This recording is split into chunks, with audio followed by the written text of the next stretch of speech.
मैं जब 17वें ग्रेड में गया, मुझे सिखाया गया कि आपने हाथ से काम नहीं करना, बटन दबा के पानी मंगवाना है। पानी सामने पड़ा होता था, ये मेरी तरबियत की गई। तो मेरी तरह की कई नस्लें बर्बाद हो गई इसी तकब्बुर में, अफसरी का तकब्बुर, घमंड में। और जब मुझे अल्लाह ने शौर दिया, मैं 19 से 20वें 21वें ग्रेड में गया, मैंने सब बुत तोड़ दिए ये आर्टिफिशियल चीजों के, नस्ल में और यूटी में। और चाय मैं खुद सर्व करता था, पानी में खुद पीता था, मैंने पिए भी खत्म कर दिया, दरबान भी खत्म कर दिया। ये आर्टिफिशियल टैबूज ने भी हमारी तरक्की रोकी हुई है। हाजा अफसर वो काम।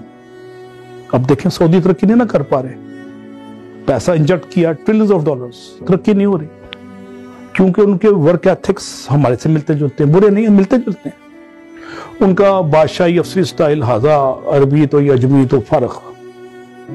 फिर इनडिसेंट बिहेवियर और जात की क्या होता है, एना की बुत की प्रस्तिश, और सबसे बड़ा ओहदे का घमंड।